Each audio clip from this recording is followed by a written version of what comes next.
Video में आगे बढ़ने से पहले कृपया मेरे चैनल को लाइक एंड सब्सक्राइब करें।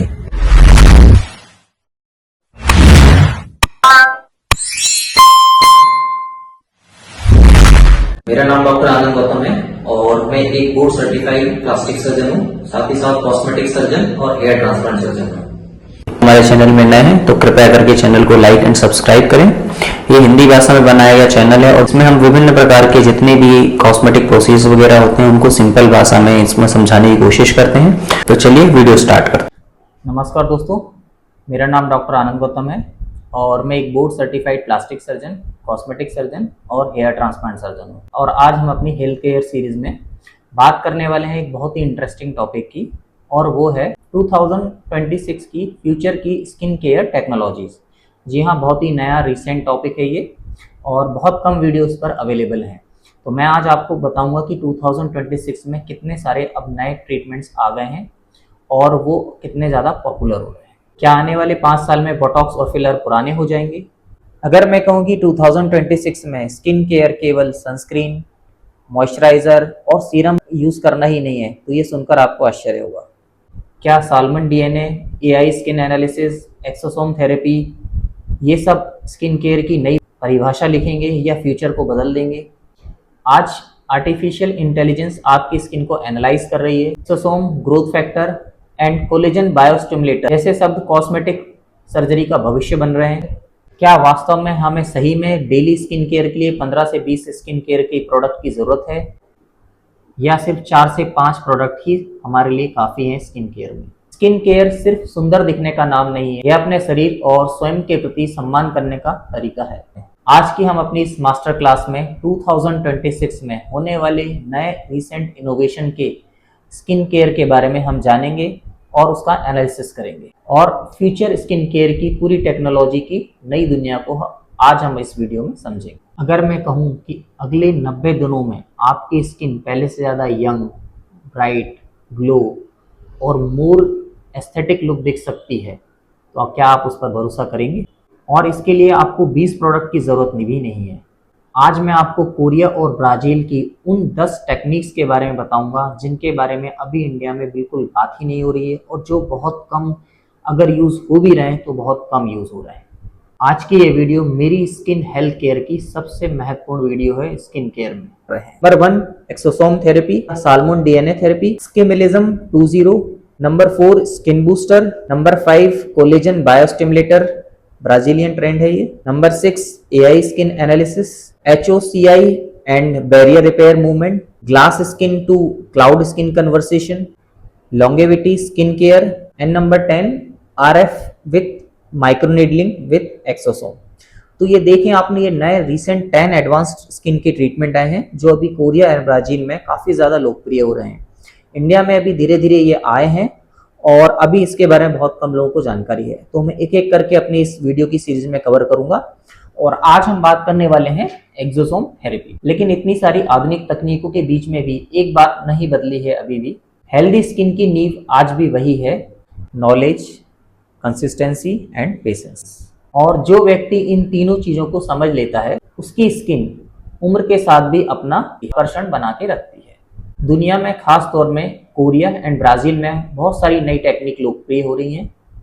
स्किन केयर अब केवल क्रीम पर ही निर्भर नहीं है, और भी बहुत सारे रिसेंट ट्रेंड आ रहे हैं स्किन केयर में। क्या आप जानते हैं कि आपकी स्किन की उम्र आपकी उम्र से 5, 10 या 15 साल ज़्यादा दिखाई देती है? और इसका रीज़न आपकी उम्र नहीं बल्कि आपकी स्किन केयर की गलतियां हैं। और आज मैं आपको ऐसी साइंस बेस्ड स्किन केयर की टेक्नोलॉजी बताऊंगा जो आपकी स्किन की क्वालिटी, ग्लो और उसकी एजिंग को बदल देगी। अगर मैं कहूं कि अगले 90 दिनों में आपकी स्किन पहले से ज़्यादा यंग, ब्राइट, ग्लो और मोर एस्थेटिक लुक दिख सकती है, तो क्या आप उस पर भरोसा करेंगे? और इसके लिए आपको 20 प्रोडक्ट की ज़रूरत नहीं है, तो क्या आप विश्वास करेंगे? आज मैं आपको 2026 की मॉडर्न स्किन केयर के बारे में पूरा ब्लूप्रिंट दे रहा हूँ।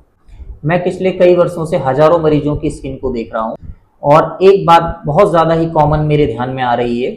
ज़्यादातर लोग स्किन केयर तो कर रहे हैं लेकिन सही स्किन केयर नहीं कर रहे हैं। और मैं आज आपको गलतियाँ बताऊँगा जिसकी वजह से आप अपनी स्किन को प्रॉपर तरीके से देखभाल नहीं कर पा रहे हैं। ये आपकी स्किन को सन, पोल्यूशन और गलत स्किन केयर आपकी स्किन को डैमेज कर रही है। लेकिन अच्छी खबर यह है कि मॉडर्न स्किन केयर से इन नुकसान को काफी हद तक अब रिपेयर किया जा सकता है। सो आज की ये वीडियो केवल स्किन केयर के बारे में नहीं है।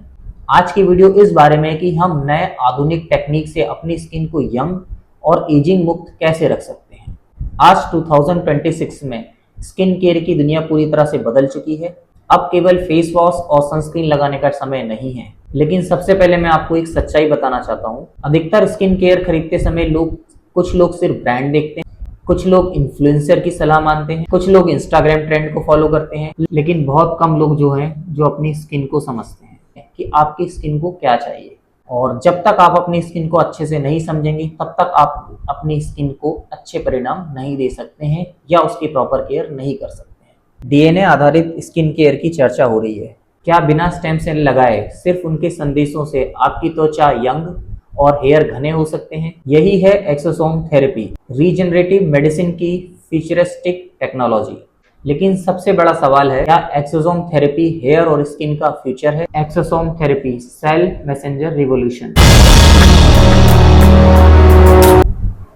आज का हर वीडियो स्टार्ट कर रहे हैं नंबर 1 मॉडर्न केयर टेक्नोलॉजी में एक्सोसोम थेरेपी। एक्सोसोम थेरेपी है क्या? क्या ये स्किन और हेयर का कुछ मॉडर्न एडवांस ट्रीटमेंट है या सिर्फ एक हाइप है? तो चलिए वीडियो शुरू करते हैं। एक्सोसोम थेरेपी 2026 का modern trend, cell messenger revolution. आपकी स्किन सिर्फ कवरिंग नहीं है बल्कि एक लिविंग ऑर्गन है। सोचिए, अगर आपकी सेल में हर कोशिका एक दूसरे से बात कर सके और खुद को रिपेयर करने का मैसेज भेज सके तो क्या होगा? झुर्रियां कम हो सकती हैं, स्किन जल्दी हील हो सकती है और शायद बालों की ग्रोथ भी बेहतर हो सकती है। यही दावा करती है हमारी नई टेक्निक एक्सोसोम थेरेपी। लेकिन क्या ये सच में भविष्य का आधुनिक ट्रीटमेंट है, सिर्फ एक नया ट्रेंड? आज की इस वीडियो में हम ये साइंस को समझेंगे। हमारे दिमाग में आता है कि भैया सबसे पहले कि ये एक्सोसोम आखिर है क्या और कहां से ये शब्द आया। हमारे शरीर में सेल जो होती हैं वो एक दूसरे सेल को हमेशा एक तरह से संदेश भेजती रहती हैं। ये संदेश छोटे छोटे नैनो पैकेट्स के जो साइज होते हैं उनके माध्यम से एक सेल से दूसरे सेल को भेजा जाता है, जिन्हें कि एक्सोसोम कहा जाता है। जो एक्सोसोम का साइज होता है वो लगभग 30 से लेकर 200 नैनोमीटर तक होता है और उनमें growth factor, protein, lipid, mRNA, RNA और माइक्रो आरएनए जैसी महत्वपूर्ण सूचनाएं होती हैं। आप इन्हें इस तरह से समझ सकते हैं कि बेसिकली हमारे शरीर की कुरियर बॉय या मैसेज डिलीवरी सिस्टम है। तो अब ये एक्सोसोम कैसे बनाए जाते हैं? सबसे पहले ये जानना जरूरी है कि एक्सोसोम को कृत्रिम रूप से नहीं बनाया जा सकता, मींस इनको आर्टिफिशियली नहीं बनाया जा सकता है, बल्कि इनको लिविंग सेल या जीवित सेल द्वारा बनाया जाता है। कंपनियां इन एक्सोसोम सेल्स को निकालकर सिर्फ इनका प्यूरिफिकेशन और इनको हायर कंसंट्रेशन में मैन्युफैक्चर करके हमको सप्लाई करती है। ये केवल लिविंग सेल से बनती है, डेड सेल से नहीं। तो सबसे पहले इंपॉर्टेंट होता है इसमें सेल सोर्स का चेन, मींस एक्सोसोम कहां से मिलते हैं। आमतौर पर एक्सोसोम मेसेनकाइमल स्टेम सेल से या अम्बिलिकल कॉर्ड से, एडिपोज डिराइव्ड फैट सेल से या फिर बोन मैरो से हमको मिलते हैं, जो कि लिविंग सेल होती है हमारे शरीर के अंदर। अभी जो रिसेंट ट्रेंड है एस्थेटिक इंडस्ट्री में, उसमें सबसे ज्यादा अम्बिलिकल स्टेम सेल कॉर्ड का यूज किया जा रहा है एक्सोसोम बनाने के लिए। सबसे इंपॉर्टेंट हो गया सेल कहां से मिलती है। सेकंड होता है इसका कल्चर करना, मींस इसको ट्रांसफॉर्म करके इनकी क्वांटिटी को बढ़ाना। तो लैब में स्टेम सेल को स्पेशलाइज केयर द्वारा इनको ग्रोथ को बढ़ाया जाता है, इनका मल्टीप्लिकेशन किया जाता है। इन सेल को लेबोरेटरी में दिया जाता है nutrients, amino acid, glucose, growth factors, hormones, all these factor जो उनकी ग्रोथ को हेल्प करते हैं बढ़ाने में, वो सारे फैक्टर्स या न्यूट्रिएंट्स हम एक्सोसोम सेल को या कि मेसेनकाइमल सेल को देते हैं। तो कुछ दिनों में ये सेल रेगुलेट होके या मल्टीप्लाई करके लाखों करोड़ों सेल में बदल जाती है। अब थर्ड आता है कि इन सेल से एक्सोसोम कैसे बनाते हैं। जब ये सेल साइज में और क्वांटिटी में बढ़ती हैं तो ये अपने आसपास मेसोसोमल सेल को छोड़ती हैं। इन मेसोसोमल सेल में हमारे एक्सोसोम होते हैं। इसे कंडीशनड मीडिया कहा जाता है, जिसमें सेल कल्चर के अंदर बहुत सारे एक्सोसोमल सेल होते हैं। इस कंडीशनड मीडिया में होते हैं डिफरेंट टाइप के exosomal cell, protein, growth factor, cell debris and other different extra cellular vesicle. अब हमारा असली काम शुरू होता है। और वो है इन एक्सोसोमल सेल का कलेक्शन। जितने भी इसमें extra growth factor, cellular debris, extra cellular material होता है, इन सबको हटा दिया जाता है और केवल प्यूरिफाइड एक्सोसोमल सेल को कलेक्ट कर लिया जाता है। देन फिफ्थ जो इसमें आता है प्यूरिफिकेशन, जो सबसे इंपॉर्टेंट स्टेप होती है एक्सोसोमल के प्रोडक्शन में। यहीं पर अच्छी एंड खराब क्वालिटी के एक्सोसोमल का सिलेक्शन किया जाता है अल्ट्रा सेंट्रीफ्यूगेशन से। बहुत तेज गति से सेंट्रीफ्यूज किया जाता है, जिसकी वजह से जो लिक्विड होता है वो टॉप पर आ जाता है और जो एक्सोसोमल सेल होती हैं वो बॉटम में डिपॉजिट हो जाती हैं। उसके बाद होता है टेंजेंशियल फ्लो फिल्ट्रेशन।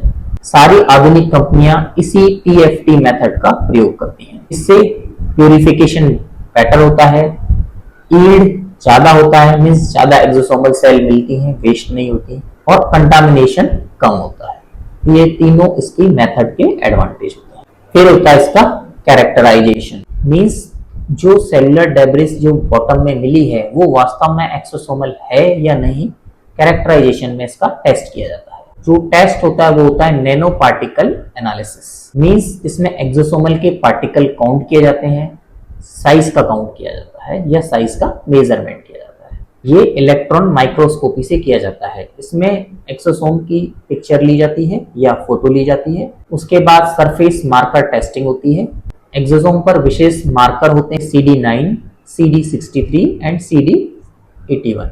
ये जो तीनों CD मार्कर होते हैं, CD9, CD63 एंड CD81, ये एक्सोसोमल की आइडेंटिफिकेशन मार्क्स होते हैं। देन इनका कंसंट्रेशन किया जाता है। देन जैसे हमने स्टार्ट किया, हमारे पर 1000 ml सोल्यूशन होता है, तो बहुत ही कम ml के सोल्यूशन में काफी सारा कंसंट्रेटेड एक्सोसोमल सोल्यूशन हमको मिल जाता है। तो यहाँ पर इनका कंसंट्रेशन किया जाता है। यहीं से बिलियनियर्स ऑफ एक्सोसोम की मार्किंग या काउंटिंग चालू हो जाती है। देन इनका स्टोरेज होता है। फिर ये बहुत ज्यादा टेम्परेचर सेंसिटिव होते हैं। आमतौर पर इनको -20 डिग्री से लेके -80 डिग्री पर सुरक्षित रखा जाता है। कई कंपनियां फ्रीज ड्राइंग भी करती हैं इनको लिक्विड नाइट्रोजन में। कई कंपनियां इसको फ्रीज ड्राइड पाउडर में बदल देती हैं ताकि ये ज्यादा समय तक स्टेबल रह सके। पाउडर फॉर्म की सेल्फ लाइफ ज्यादा होती है, ट्रांसपोर्टेशन ईजी होता है और ये थोड़ा सा टेम्परेचर के लिए रेजिस्टेंट भी होता है। और इनको जब भी यूज करना होता है तो स्टेराइल सोल्यूशन मिला के आप इसको यूज के लिए तैयार कर सकते हैं। फिर इनका क्वालिटी टेस्ट होता है।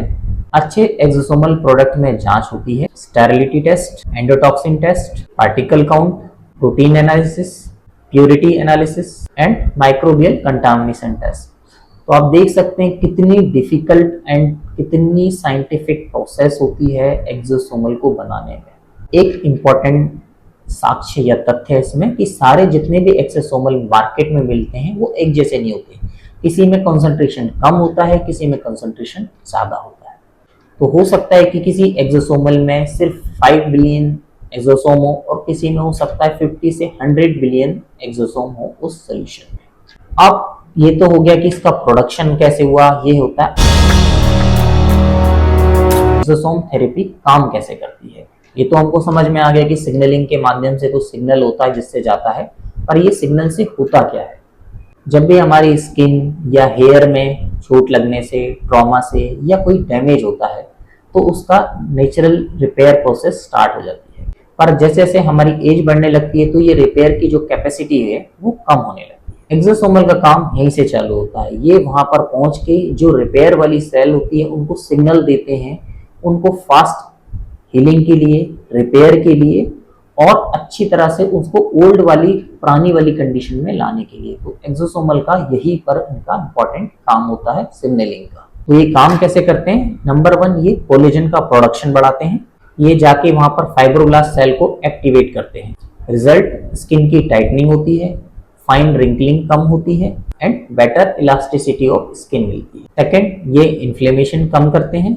ये बेसिकली इन्फ्लेमेशन जो साइटोकाइनिन होते हैं उसको रेगुलेट करके इन्फ्लेमेशन कम करते हैं, जिसकी वजह से रेडनेस कम आती है और जो हीलिंग प्रोसेस होती है वो काफी फास्ट होती है। थर्ड, ये टिश्यू के रिपेयर को बढ़ाते हैं, नए सेल बनने में हेल्प करते हैं एक्सोसोम। रिजल्ट, इसकी वजह से वुंड हीलिंग बहुत फास्ट होती है, स्किन रिजेनरेशन होता है। फोर्थ, ये एंजियोजेनेसिस बढ़ाते हैं।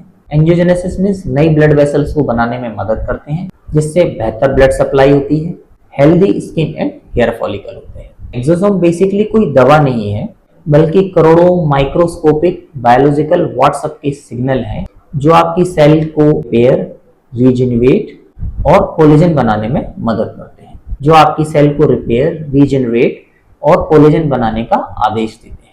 तो इससे स्किन पर एक्सोसोम लगाने के बहुत सारे फायदे होते हैं। फाइन लाइन कम होती है, रिंकलिंग कम होती है, स्किन टेक्सचर इंप्रूव होता है, स्किन ज्यादा ग्लो करती है, ओपन पोर्स छोटे दिखते हैं, पिगमेंटेशन एंड अनइवन टोन कम हो जाता है, एक्ने स्कार का इंप्रूवमेंट होता है, हीलिंग तेज होती है, एंटी एजिंग इफेक्ट होता है, कोलेजन प्रोडक्शन का स्टिमुलेशन होता है। आप देख सकते हैं मल्टीपल इफेक्ट होते हैं एक्सोसोम थेरेपी के हमारे स्किन के ऊपर।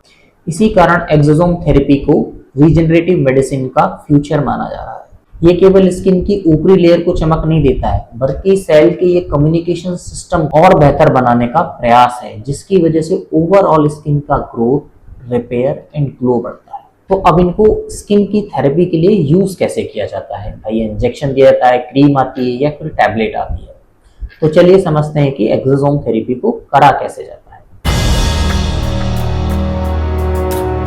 एक्सोसोम को सीधे क्रीम की तरह चेहरे पर लगाने से इसका असर बहुत कम होता है, क्योंकि स्किन की जो आउटर लेयर होती है, दैट इज स्ट्रेटम कॉर्नियम, वो इसको पेनिट्रेट नहीं करने देती है। सो एक्सोसोम को हमेशा उन टेक्निक्स के साथ में यूज किया जाता है जो स्किन में माइक्रो चैनल बनाए, जिससे कि इनका पेनिट्रेशन बढ़ सके। यानी कि माइक्रो नीडलिंग जो हमारे स्किन में माइक्रो चैनल्स बनाती है, और यही चैनल्स जो होते हैं उसके लिए दरवाजे की तरह काम करते हैं एक्सोसोम को, जो उसके अंदर पेनिट्रेट करते हैं स्किन में और फिर अपना काम करते हैं सिग्नलिंग पर।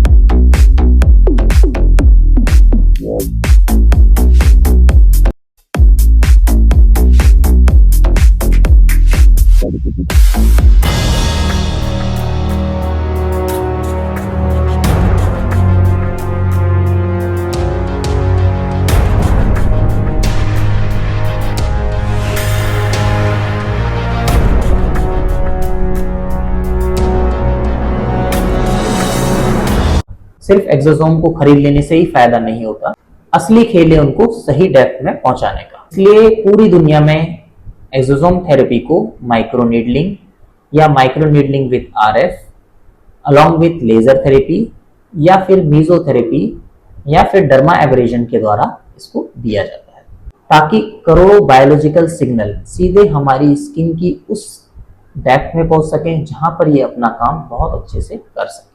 तो जो सबसे इंपॉर्टेंट यह तरीका है वो होता है माइक्रो नीडलिंग के साथ एक्सोसोम का उपयोग।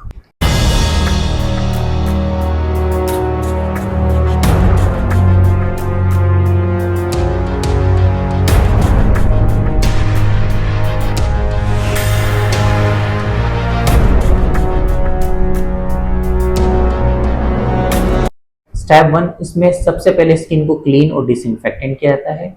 स्टेप 2 में इस पर नमनेस वाली स्किन क्रीम लगाई जाती है एंड 15 से 30 मिनट तक वेट किया जाता है। स्टेप 3 में डर्मापेन या माइक्रो नीडलिंग से माइक्रो चैनल बनाए जाते हैं।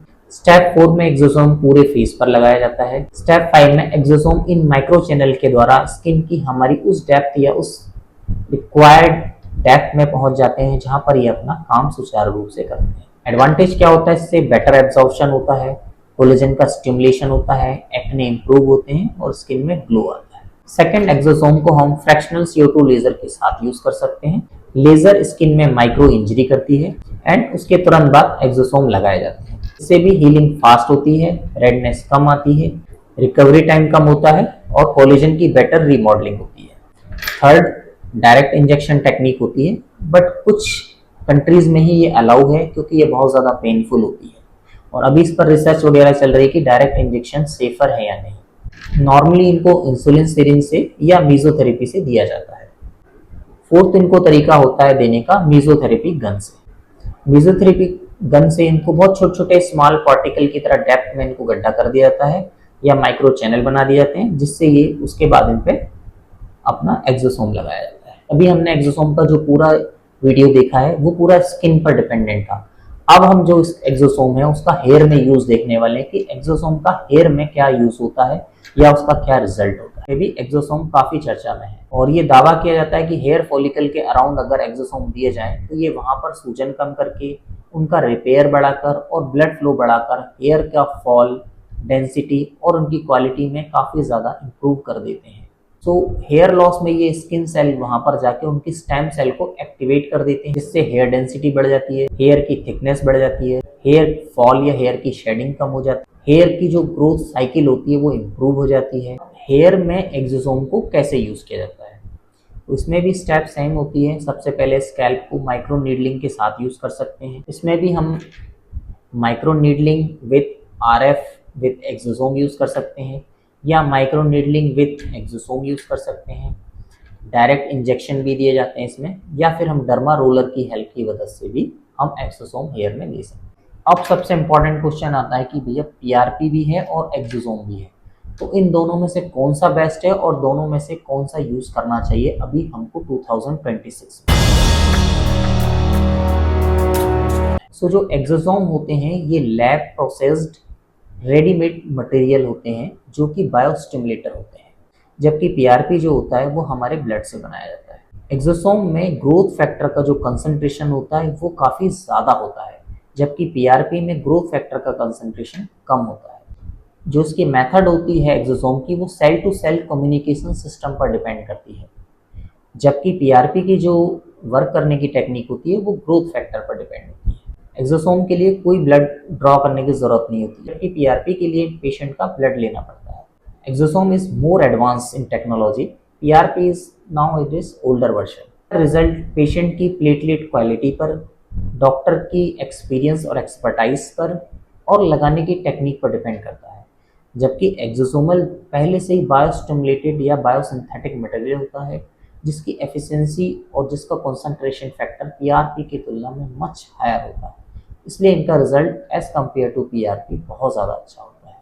तो 2026 में अगर हम पीआरपी या एक्सोसोम में सेलेक्ट करें तो एक्सोसोम इज मच हायर और much give better result as compared to PRP. Exosome नए समय में नई और उभरती हुई एक स्टैंडर्डाइज टेक्निक है। एक्सोसोम केवल ग्रोथ फैक्टर नहीं देते बल्कि स्किन सेल को इंस्ट्रक्शन देते हैं और उसकी रिपेयर में मदद करते हैं। पीआरपी ग्रोथ फैक्टर देता है जबकि एक्सोसोम सेल को रिपेयर करने का आदेश देते हैं। सरल भाषा में कहें तो पीआरपी आपके शरीर की रिपेयर पावर को जगाती है या स्टिमुलेट करती है, जबकि एक्सोसोम एक एडवांस मैसेंजर की तरह सेल को रिपेयर करने का निर्देश देती है। इसीलिए एक्सोसोम के रिजल्ट पीआरपी की तुलना में बहुत ज़्यादा एडवांस हैं और बहुत ज़्यादा हायर हैं। बहुत ज़्यादा इसके साइड इफ़ेक्ट नहीं है। सबसे इम्पॉर्टेंट होता है इसमें रेडनेस होती है, आपको थोड़ा सा बर्निंग सेंसेशन होता है और माइल्ड स्वेलिंग हो सकती है। एक ही टेक्निक में इसमें होता है कि एलर्जिक रिएक्शन ना हो आपको, तो थोड़ा सा पहले लगा के टेस्ट कर लिया जाता है। इसके अलावा इसमें कोई भी सीरियस साइड इफ़ेक्ट नहीं है। पोस्ट ट्रीटमेंट क्या केयर होती है? देखिए, ट्रीटमेंट के 24 घंटे बाद आपके चेहरे पर माइल्ड रेडनेस हो सकती है, थोड़ा सा बर्निंग सेंसेशन हो सकता है, माइल्ड एडिमा हो सकता है। एक सप्ताह बाद आपकी स्किन स्मूथ हो जाती है, ग्लो शुरू हो जाता है। 4 से 8 हफ्ते बाद कोलेजन का स्टिमुलेशन होने लगता है, स्किन का टेक्सचर हो जाता है, आपकी स्किन की एज 1 या 2 साल कम लगने लगती है। 3 to 6 मंथ में मैक्सिमम रीमॉडलिंग हो जाती है आपकी स्किन की, and skin quality, texture and smoothness बहुत अच्छी हो जाती है आपकी स्किन। नॉर्मली इसमें हमको 3 से 6 सेशन लगते हैं एक्सोसोम थेरेपी के, हेयर और स्किन दोनों के लिए। गैप इनके बीच में 21 डेज या 3 वीक्स का होता है और 3 से 6 सेशन आपके लिए इसके लिए बेस्ट होते हैं। नॉर्मली जो इसका रिजल्ट होता है वो स्किन में 1 से 3 वीक में आपको दिखने लगता है, जबकि हेयर पर इसका रिजल्ट आपको 4 to 6 वीक्स में आपको हेयर में इसके रिजल्ट दिखने लगते हैं। हेयर में थोड़ा सा टाइम लगता है इसका रिजल्ट आने में। इसमें एक इम्पॉर्टेंट क्वेश्चन आता है, क्या एक्सोसोम पूरी तरह से सेफ है? ये बहुत ही इम्पॉर्टेंट क्वेश्चन आता है क्योंकि अभी इस पर रिसर्च चल रही है। बहुत ज़्यादा काम कोरिया और ब्राज़ील में तो हो रहा है, पर इंडिया में अभी इतना यूज़ नहीं हो रहा है। तो चलिए समझते हैं कि क्या एक्सोसोम थेरेपी अभी 2026 में हमारे लिए सेफ है। देखिए, इंडिया में तो अभी यूज़ होना एक्सोसोम थेरेपी का स्टार्ट हो गया है, लेकिन कोरिया और ब्राज़ील में काफ़ी समय से इस पर रिसर्च वर्क चल रही है और काफ़ी ज़्यादा इसके पेशेंट्स के ट्रायल भी हो चुके हैं। और जितने भी अभी तक ट्रायल हुए हैं उसमें कोई भी अभी मेजर साइड इफ़ेक्ट या मेजर कोई कॉन्ट्राइंडिकेशन पेशेंट्स के लिए नहीं आया है। तो अब हम ये कह सकते हैं दावे से कि 2026 में एक्सोसोमल थेरेपी पूरी तरह से सेफ और इफ़ेक्टिव है। और सबसे इम्पोर्टेंट बात, आदि केयर क्लिनिक में ये उपलब्ध है। लेकिन आपको अवेयर रहना चाहिए, ध्यान देना चाहिए कि ये एक्सोसोम है क्या, कहीं कोई आपको नकली प्रोडक्ट तो नहीं लगा रहा है, कहीं ये तो नहीं आया। तो सबसे पहले आप उस एक्सोसोम का सोर्स जानें, प्रोडक्ट किस लेबोरेटरी से आया है इसके बारे में पता करें, क्लिनिक्स की स्टेरिलिटी एंड क्वालिटी कंट्रोल के बारे में जानें, तथा आप अपना डॉक्टर के बारे में जानें, उसकी डिग्री, उसकी क्लिनिक का रजिस्ट्रेशन और उसके बारे में इंक्वायरी करें। देखें कि उसे स्टैंडर्डाइज्ड रेगुलर प्रोटोकॉल के हिसाब से यूज़ किया जा रहा है कि नहीं। ये सारी चीज़ें बहुत इंपॉर्टेंट होती हैं आपके रिजल्ट के लिए कि आप जो ले रहे हैं वो एक्सोसोम है भी कि नहीं है। बहुत सारे और प्रोडक्ट हैं जो इसी तरह के मिलते जुलते रहते हैं पर वो एक्सोसोम नहीं होते हैं। इसलिए किसी भी एक्सोसोम को यूज़ करने से पहले आपको किसी अच्छे एस्थेटिक प्लास्टिक सर्जन से सलाह लेना बहुत ज़्यादा ज़रूरी होता है और प्रोडक्ट की ऑथेंटिसिटी को भी जानना बहुत ज़्यादा ज़रूरी होता है। एक्सोसोम का फ्यूचर क्या है आज 2026 सिनेरियो में? आज दुनिया भर में एक्सोसोम पर skin rejuvenation, hair growth, skin repair और रीजनरेटिव मेडिसिन के बारे में काफ़ी ज़्यादा एक्सोसोम पर रिसर्च वर्क चल रही है। और डेफिनेटली आगे 1 या 2 साल के अंदर ये सबसे बड़ी एस्थेटिक मेडिसिन की रीजनरेटिव मेडिसिन होगी। बहुत ही एडवांस, प्रॉमिसिंग और इवोल्यूशन और एविडेंस बेस्ड एक्सोसोम थेरेपी है। आगे इस पर और भी रिसर्च चलेगी और एक्सोसोम से और अच्छे प्रोडक्ट बनेंगे और डेफिनेटली अभी तो ये फ्यूचर है 2026 में रीजनरेटिव मेडिसिन का। तो दोस्तों, अगर आपने इस मास्टर क्लास को पूरी तरह से सुना है, देखा है और समझा है तो आप उन 90% लोगों से आगे हैं जो अभी एक्सोसोम के बारे में जानते भी नहीं हैं और जो केवल सोशल मीडिया और इन्फ्लुएंसर के ट्रेंड को फॉलो करते हैं। आप उनसे 90% आगे हैं स्किन केयर के बारे में। लेकिन ये सिर्फ शुरुआत है दोस्तों। 2026 में स्किन केयर का सबसे बड़ा रहस्य यह है कि आप ये नहीं है कि आपके पास कितने प्रोडक्ट हैं, बल्कि यह है कि आप अपनी स्किन को समझते हैं या नहीं।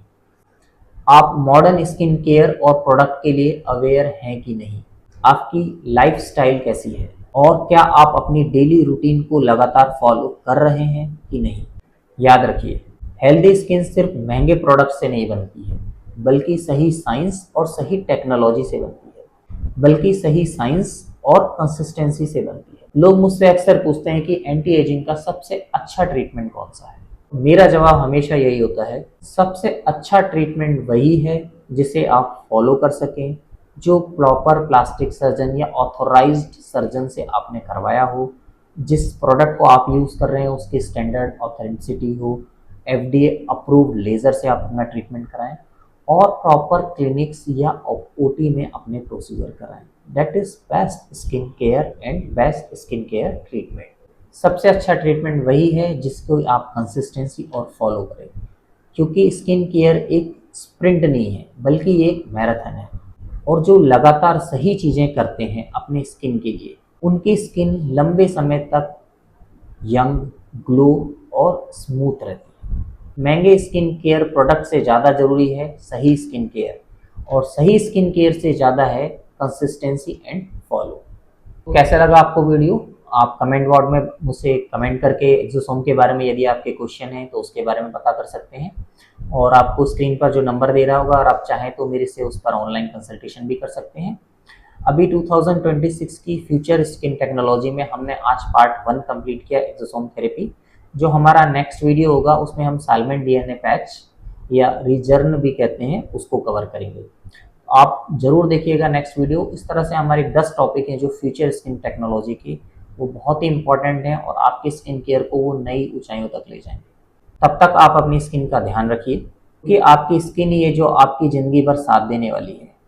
तो चलिए मिलते हैं नेक्स्ट वीडियो में नेक्स्ट स्किन केयर के रूप में। धन्यवाद।